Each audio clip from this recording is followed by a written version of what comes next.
Kung makikita nyo to, yan yung ating smoke detector head. Okay?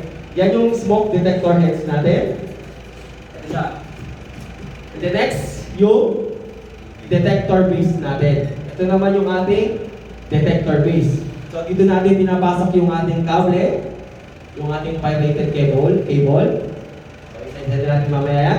So dito natin i-determinate yung ating wiring sa detector base. Okay? Meron din tayong components ng detectors na smoke is yung remote LED indicators. So ano ba yan? Yung remote LED na yan. So madalas, kapag nakakapag-install tayo ng above ceiling detector, above ceiling or mga ceiling void, or sabihin na natin na sa isang kwarto sa mga hotels, naglalagay tayo ng mga remote indicator. Ano ba yung gamit niyan? For example, yung nilagay mong detector is nandito. Okay? Ang remote indicator mo nandito na sa baba. Ito yung ceiling mo. Okay, so nakakonect yan. So once nag-trigger tong detector na yan, naka-activate siya, naka-detect siya ng smoke, si remote indicator magbibigay ng signal which is para makita ng service personnel, tayo, mga electrical practitioner, na kapag nag-blink siya, nag-alarm siya, matidetect natin na ang may problema pala yung sa ibabaw. Kasi hindi mo makikita kasi nakaluwa siya naka-silicone siya Okay, so yan yung gamit ng ating remote indicator LED. So meron tayo yan sa conventional, meron din po tayo sa addressable yan. So ina-address din po natin yan. Okay? Sa addressable system. Okay, malinaw po ba yun? Yung paggamit natin ng remote LED. Yan yung ating spot type. Next yung, syempre kung meron tayong smoke, meron din tayong heat detectors. Yung spot type heat detectors. A sensor which detects a fire by presence of heat when alarm temperature set point is met. So may mga alarm temperature po yan. For example, sa design, nirecord ni our designer na ang set point niya is up to 68 degrees Celsius yung ating temperature ng ating heat detectors. So once the temperature is met, yung ating detectors, once the temperature is met, up to 68 degrees, our detector heat was automatically activated. Okay? So meron tayong two types of heat detectors. Meron tayong tinatawag na fixed temperature and then the rate of rise. Ang kaibahan ng dalawa, kapag sinabing fixed temperature, once na na-detect niya yung specific na set point hindi siya restorable. Okay? Hindi siya restorable, kaya siya fixed type. At the other type is yung rate of rise. Yung rate of rise natin, heat detectors, once na na-detect siya, naka-detect siya ng heat, it was restorable. So, by the use of yung pang-cleaning devices natin, mababasa niyo dyan, ROR, rate of rise, it was restorable. Okay? So, restorable po yung isang type ng ating heat detectors. Meron tayong fixed temperature, and then meron tayong rate of rise. Okay? Usually, may mga color-coded po yan. So, hindi ko lang naisama dito. May mga color-coded po yan, yung mga specific temperature. So, balita po, makikita po natin yan. Okay? Next, yung type is yung ating detector base. Sabi ko nga sa inyo, which is na natin determine yung ating mga cable. At ganoon din, meron din tayo remote LED indicator. Okay, sa heat detectors. Next na type ng components natin sa machining is yung light type heat detectors. Okay? A heat detectors in which the detection is continuous along path. So madalas ginagamit natin to sa mga racking. Sinasabay siya sa warehouse. Sino tatabaw sa metro? Isa yan, sinasabay din po natin yan sa metro, yung continuous path. Sa mga cable tray, sinasabay din po natin yan. So light type heat detectors are important for temperature-based fire detection in application with large number of detection points. Siyempre, para mas simple yung mga dadaanan ng kable, sinasabay po yung linear type na heat detectors. At dito, preferably, they are used in aggressive environments showing extreme temperature, high humidity, dust exposure, aggressive gases, and others. Okay? Yan po yung linear type na heat detectors natin. Ayan siya. Okay? So, sometimes, ginagamit po ito sa conventional heat. But usually, madalas ginagamit yung mga control modules na tayong application dyan. So, kung mapapansin nyo, ito yung ating mga pull box. Dalawa siya. Ito yung linear natin. Okay? May mga kabit tayo dyan. Ito po yung ating control panel or room modules na kakabitan natin. At the end, meron din pong end-of-line resistors dyan na nilalagay. So, para mas natin, ang common application niyan is ito. Sa mga conveyors, sa mga nagtatrabaho sa mga industry, sa factories, sa mga cable trays, sinasabay po natin yan. So, mas bukod sa mga spot type na nilalagay, naglalagay din po tayo sa mga cable trays para mas-save yung ating mga kable doon. Sa mga car parts, sa trains, nakakabitin sa ships, sa tunnels, sa mga kusina, sa floating room, sa escalators, sa loob doon, naglalagay din po ng mga linear type ng heat detectors. Okay? So, pakita ko lang sa inyo yung sample. Ayan. Pagdali po.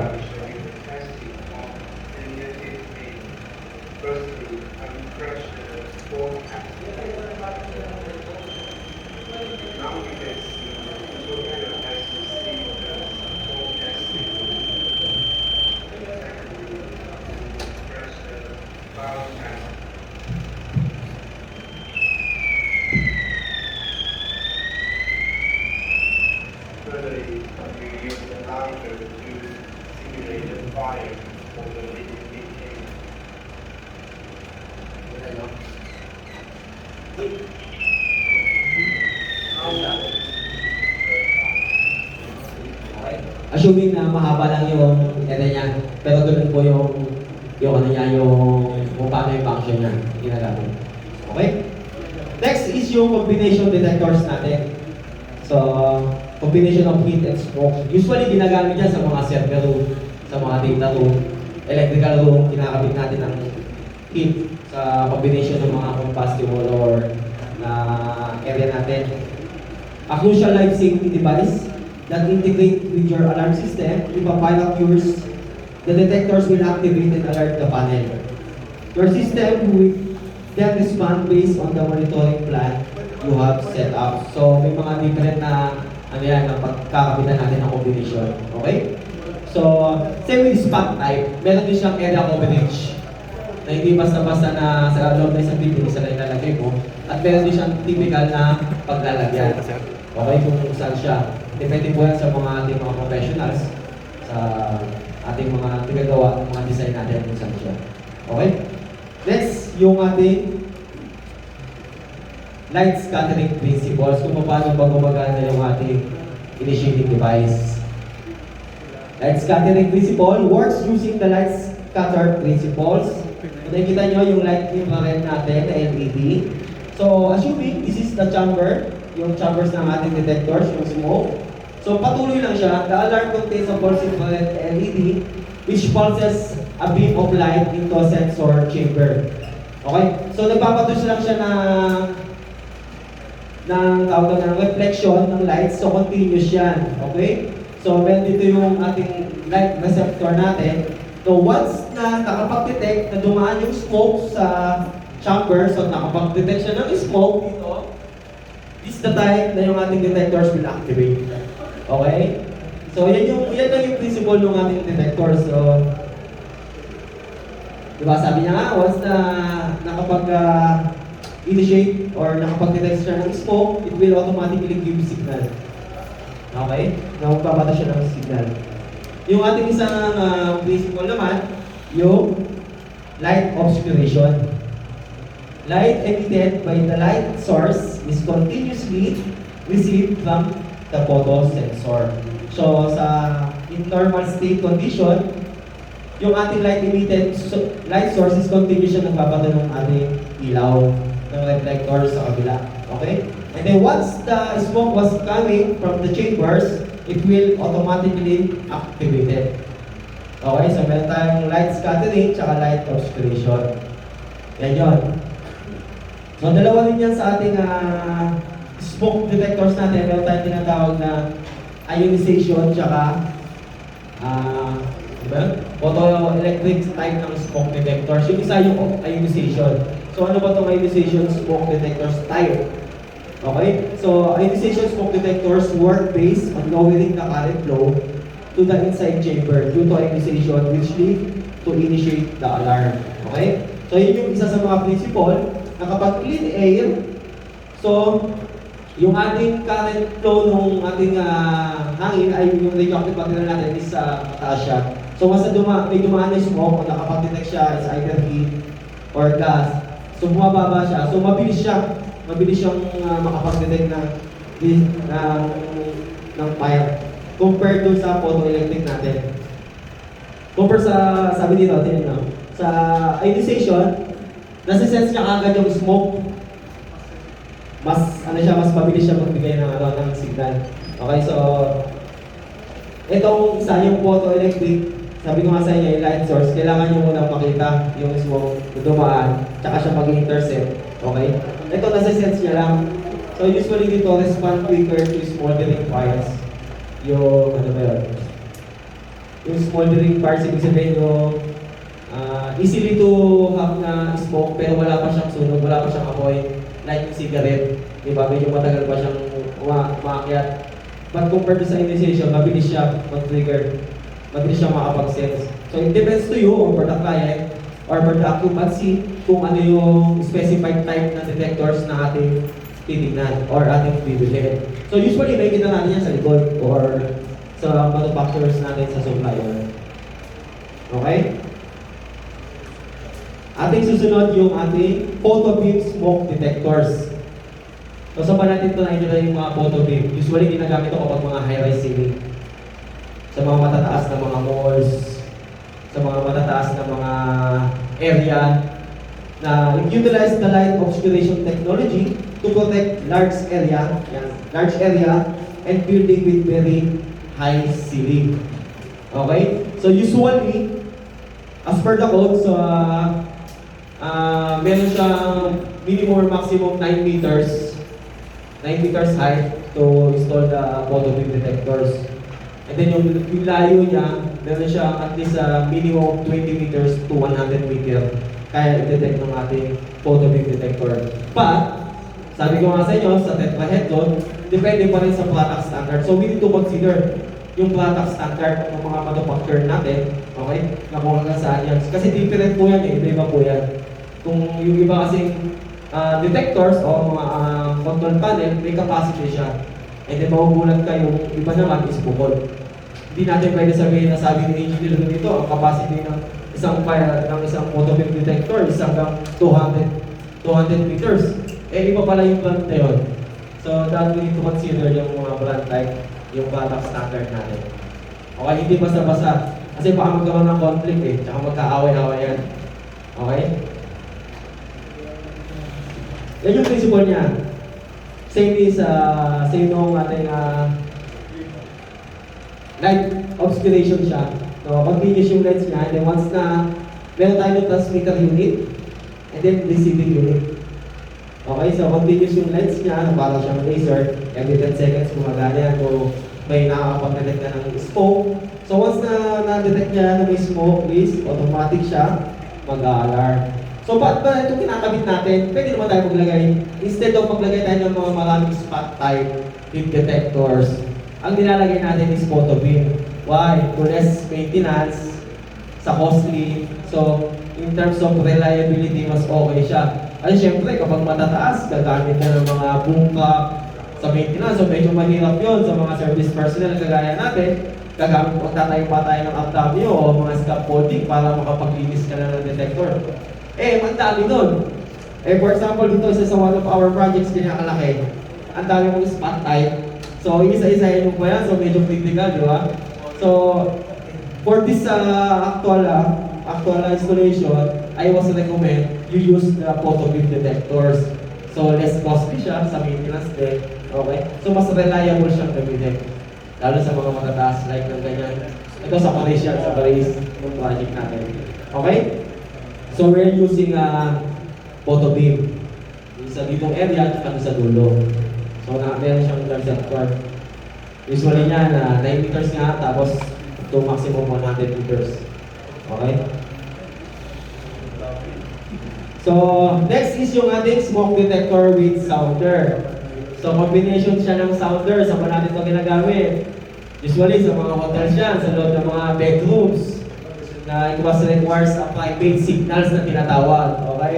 Meron tayong public signals, saka private signals, which is para ma-notify kung sino yung mga responsible person lang. So, naglalagay tayo ng mga smoke detectors with sounder. So, it works with the light scattering principle, same with spot type. The detector changes to alarm state at preset threshold of smoke penetration into the sensing chamber. This unit contains a sounder base. And so, meron siyang sounder base na built-in. Iba-iba po yan. Sa decibel, yung iba, sandwich.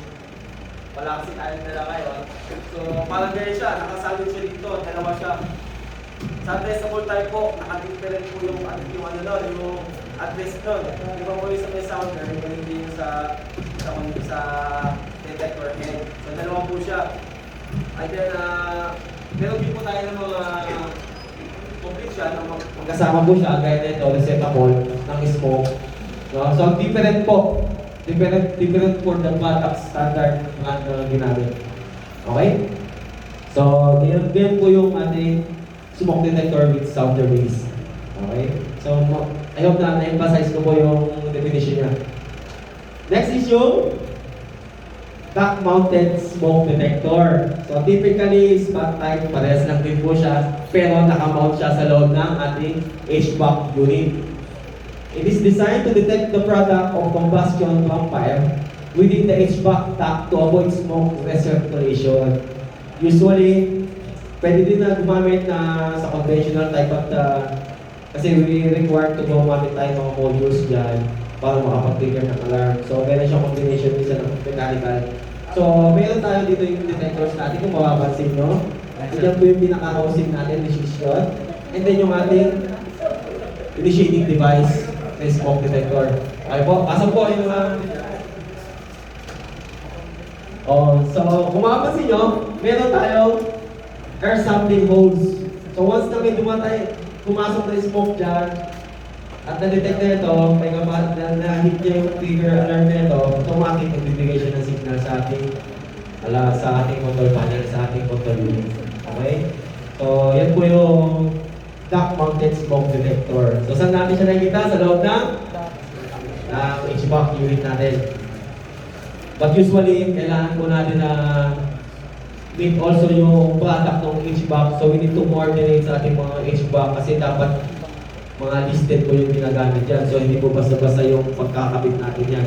Okay? So, we need to consider yung product standard and then system standard. So, we need to check yung ating temperature. So, balik tayo pa natin dito. Ito yung basic natin eh.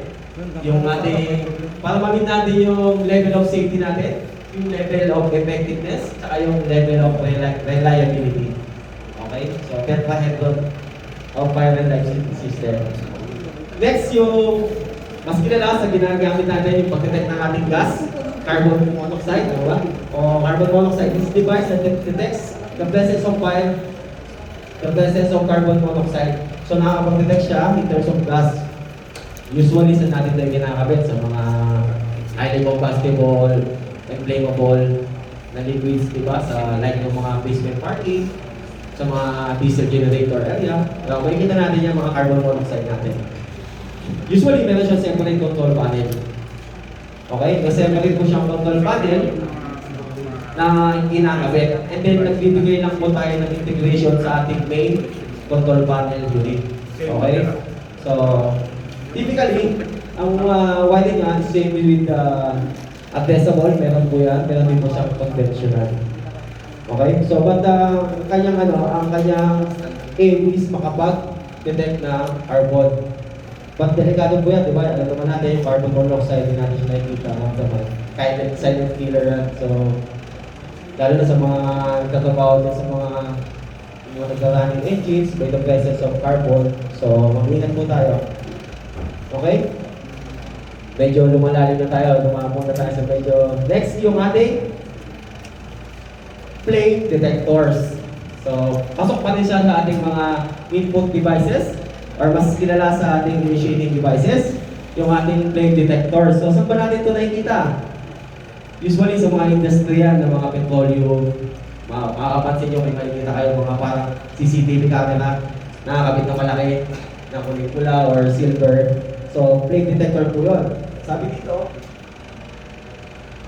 flame detectors are designed to identify the presence of fire. They use ultraviolet and infrared sensors to look for radiation produced by flame and can be directly connected to an alarm system, an automatic fire extinguishing system. Okay? So sa flame detector, tatlo na yun sa sense niya. Hindi pwede siyang makapag-hit ng automatic na smoke. And then yung ating yung fire. So tatlo na siya. Flame detector is a type of a sensor that can detect and respond to the presence of a flame. Okay? In the presence of sunog na talaga siya. So nakakapag-detect na siya kagad. These detectors have the ability to identify smokeless liquid. So mas medyo advanced type na siya, no? Kung ating titingnan. And smoke that can create open fire. For example, in boiler furnaces, flame detector ay widely used. As a flame detector can detect heat, smoke, and fire. Di ba? So mas ano siya, mas marami siyang mas detect. But